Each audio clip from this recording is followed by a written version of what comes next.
The last Advent poem last year, in fact the last two, were about Mary Magdalene. And Mary wound up in Britannia, 3,000 miles from Jerusalem. And it was 30 years after the death of Jesus. And she was ministering to the Queen of Iceni, named Boadicea, and helping her die. And in that moment of death, the Queen of Iceni asked Mary Magdalene if she'd ever been married. And she said yes, and that she'd had 3 children. And so I promised you that we would return to that.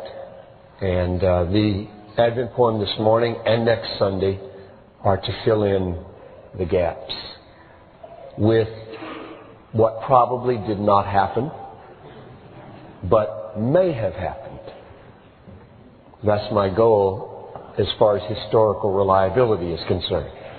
Nothing that would contradict known reality, but everything else out of my head. Except that when you tell a story out of your own head, and you do it as a Christian from a worldview, you mean it to be true. So, this is part 1 of Joseph of Arimathea. The evening sky behind the cross was crimson, as if all the loss of blood from Jesus' veins had spread across the heavens like a red stain lifted from the earth. The Lord hung limp and cast a shadow toward Jerusalem. Joanna and Salome and the little band who had the stomach and the strength to bear the sight and stay the length of 8 long, bloody hours, stood and wondered what to do. And would it be permitted if a friend or family should make an end of this grim spectacle before the holy Sabbath hid the gore with evening gloom? A soldier kept his watch to see that no one crept in secret to the cross to pay some final tribute, or to play the fool with corpses and pretend to worship him whom God condemned. But Mary Magdalene could not endure another hour of what she saw as cowardice. This was the Lord, she thought. And just because of fear, would they ignore his shame? Where were the men? The blind, the lame, the deaf that he had healed? And where this rock who would not run or spare his own sweet life but die with him? Where now this boast, this fair sky whim? Is there no man with courage in Jerusalem, or who had been with Jesus long enough to know his worth? Just then, against the glow of crimson sky, she saw a man.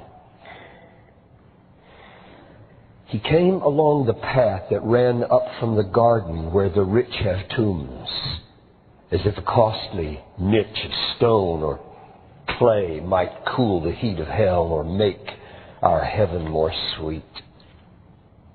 He dragged a ladder with his hand behind him on the path.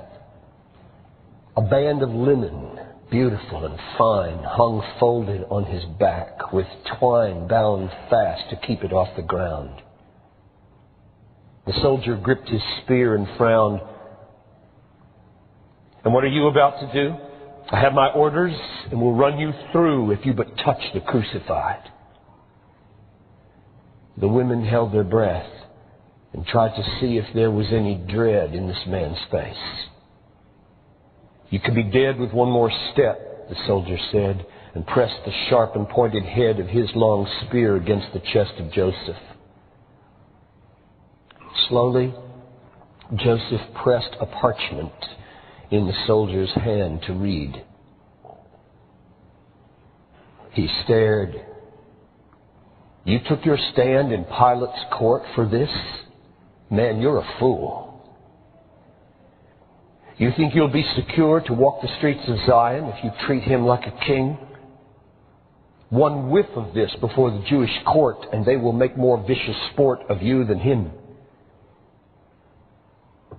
He pointed to the middle cross. Perhaps. And you? He asked the guard, how will you fare when Caesar, nor his realm is there, nor Pilate, nor the council of the Jews, but only Christ above the earth and sovereign over all the courts, both great and small? As Joseph climbed the final mound to reach the cross, the daring sound of his bold words pierced Mary's heart as nothing ever had. The start of something that would last for 10 short, happy years. No other men had ever wakened what she felt when Joseph knelt before the cross and wept. How could a man, the loss of his whole life imperiled by courageous words, then kneel and cry like this? It hadn't always been this way with Joseph. Once, the sin of fear had almost total sway in Joseph's life. From children's play through teenage years to high respect on the Sanhedrin ruled unchecked the heart of fear. He was a rich and pampered child. The rod and switch were never used. His parents bought him everything he liked and sought to make him safe with what their wealth could buy. They were convinced that health and everything their son would need could be supplied with riches. Freed from poverty, he would be free indeed. But it was not to be. No toys, no trips, no clothes, no horse, no privileged schools could be the source of peace, much less of bravery. He dreamed of exploits on the sea when he was young and in the isles, untamed, unclaimed, 3,000 miles away. But then the fears would rise the way a nightmare terrifies, and he would settle back to known and common ways. When he was grown, the bondage was complete. He dared not marry, lest it fail. And scared of every craft and trade, he leaned instead on wealth and lived unweaned from all the worries of the world. And yet, with childish fingers curled around the dream that someday he might have a lion heart set free. Then one day, when Joseph, near to 40 years of age, began to hear that Christ had come, he paid a friend to take him to a meadow's end where he could hear the Lord but not be seen. And there, the stubborn blot of bondage to a life of dread was washed away, as Jesus said, "Look at the birds.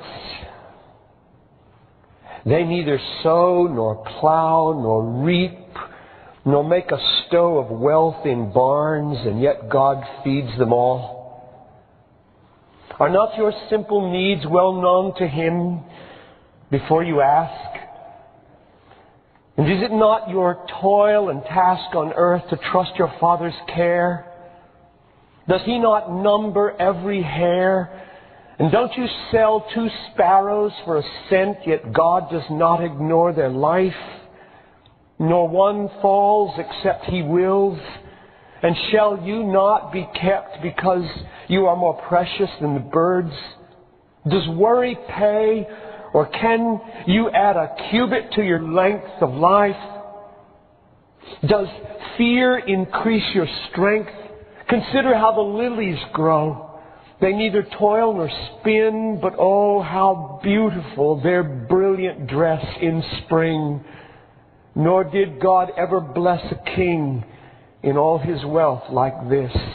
Oh, do not ruin childlike bliss by fretting over what you wear or eat or drink. These are a snare, and all the world who turn away from God seek these.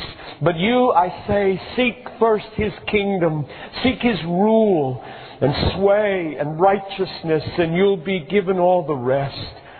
The strife appointed for tomorrow's life, put safely in tomorrow's place, then bear it with tomorrow's grace. And as the sun set on the field where Jesus spoke, a rich man kneeled and put his faith in God. 3 years went by, and all of Joseph's fears began to fall away, except for one. The secret that he kept from the Sanhedrin, that he was a follower of Christ. Because it was his glory and renown and known in every Jewish town that Joseph ranked among the 170. And there was none more highly honored in the hall than he. But now the horrid call was ringing in his ears, the voice of Caiaphas. It is your choice, Sanhedrin. Is this blasphemy or not? This Jesus that you see on trial says He's the Christ, the Son of God. We need no witness. Done. What say you? All the voices cried aloud, let Him be crucified. But one. His eyes were fixed on Christ, and Christ's on his. And that sufficed. The final chain was broken. He was free. He rose for all to see. A hush fell on the council room, and everyone turned from the doom that they had spoken over the accused and looked to see what Joseph's rise and silence meant. He spoke. My brothers, I dissent. And now, as Mary watches there this man beneath the cross in prayer, this wealthy, weeping, fearless man, come, join this woman if you can, and stand in awe of what you see, a man and slave to fear, set free. Let candle one now softly speak of birds and lilies, fragile, weak, like us, and Jesus hanging there, and of the Father's costly care. Be done with all anxiety, and in its place now let there be at Bethlehem no faithless fear, but broken-hearted boldness here.